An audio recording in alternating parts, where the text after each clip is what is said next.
This is another one of those late night walks back to my pad down in Abbey Hill, and also having some thoughts actually around halfway. And I don't know why it feels like halfway here, just turning towards the 8th, in fact it's just turned to the 8th of August, the arrival here in 2025 of Oasis in Murrayfield Stadium to tens of thousands of people, happening rather inconveniently in the middle of the Fringe. I'm just concerned that it kind of takes over the city and stretches already existing infrastructure, maybe taking over pubs and restaurants and leaving some people to decide to stay away. And that's going to be a challenge in the Fringe for anybody who's noticing that ticket sales have fallen, because it's playing tomorrow on the 8th, and then it's not playing at the weekend, and then it's playing on the Monday and Tuesday, so taking up about 5 days and some sense of a lull in the Fringe, and only time's going to tell and reveal that. But I think it becomes another opportunity to sort of do some mid-Fringe behaviour, even though we're not quite in the middle of the Fringe, which is to think about a word, or it's a phrase really, that some people think about literally from weeks before, and it's called arts industry. And it's possible to get an arts industry pass at the Fringe. They don't give them away like sweeties. You sort of have to demonstrate that you're somebody here to get that lanyard, who's looking to employ people, who's looking to find work, maybe to fund, to support, to be part of your festival, to help tour. There's rural touring, there's other kinds of touring.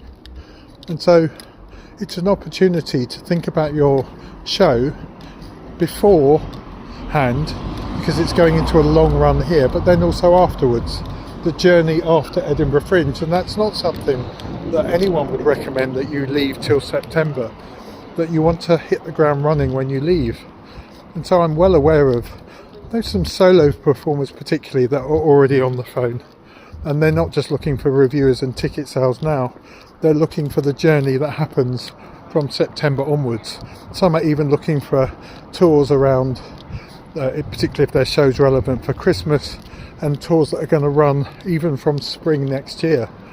And that is about seeing who might come and see your show, who's not just a reviewer, and he's not just a punter, but is somebody who needs to become aware of your work. And even though they might not lead to any kind of financial or commercial or booking transaction now, it gets you on their radar, even if they just come and see it. So there is an arts industry office for the supporting of those arts industry passes, the people that are going to come and see shows. And equally, you might think about finding out who they are, looking them up, seeing who's here, looking on social media to see who with an arts industry pass is mapping and documenting their Fringe, and dropping them a press release to come and see your work for the onward journey, for the future, for booking a tour. I'm also well aware of, I mentioned solo performers who are on the phone right now, literally, and it is the phone, it's trying to get hold of mobile phone numbers, dropping emails and inviting venues to come and see your work, because you might get a venue booking as part of their programme for the winter or for the summer. And it may well be that certain venues and certain festivals have got a certain theme. A festival of physical theatre, a comedy festival, of course, Leicester Comedy Festival. I'd be surprised if they didn't send up arts industry people to come and see work. So for some of you, you're probably watching this and there's no news to you, but for others, you might not have thought of this. You might be having such an intense time, even just trying to sell tickets and get people in, or get those reviews, that you're not aware of, in some ways, the opportunity, and I would say the need. If you are not just a one-hit wonder at Edinburgh, but you're looking at developing your company, you could be a young company and you want to develop further work, or it could be that you come here and it's just that reminder that now, I would say, with Oasis playing, and maybe a slightly depressed Fringe, is not to be depressed at all, but treat this a bit like a couple of days to still do your show, still try and do all the things that you're doing, getting reviews, but also to see who you need to write to, who you need to send a press release to. Do you have a press release that's too aimed at reviewers, and it needs to be adapted a bit to venue bookers, to festivals that are coming here? I just spent a bit of an evening with a friend because I had a solo show at Durham Fringe, and he's here already thinking about Durham Fringe a year from now, because it's just finished, and already some contacts have been made and people are saying, well, we'd like to maybe apply our show. They're hearing about it. He looked at flyers, and people are trying to influence him to come and see their work. Lots of fringe festivals are here from all over the world. Do you know when they'll be here? Go find out, see if you can get some information from the Fringe office. But very similar to a strategy of getting reviewers in. Get your art industry strategy going. What is it that you're looking to achieve? What information do you literally need to have at your fingertips?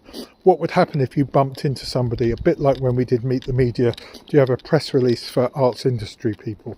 What's your sales pitch? What's your intention? What's your artistic vision that might inspire people who are here? And you might just find there's a fit between your work and theirs.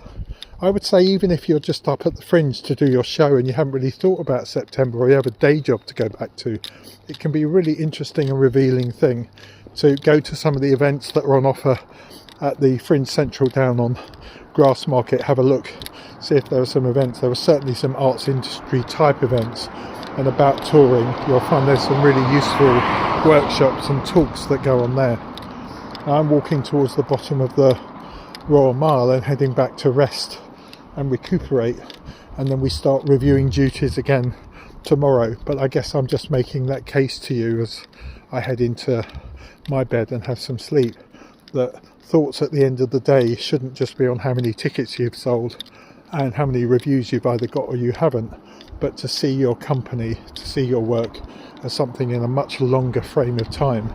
You might be back next year, but what else is there to think about in terms of who buys this show, where it goes, what sort of people need to come and see it.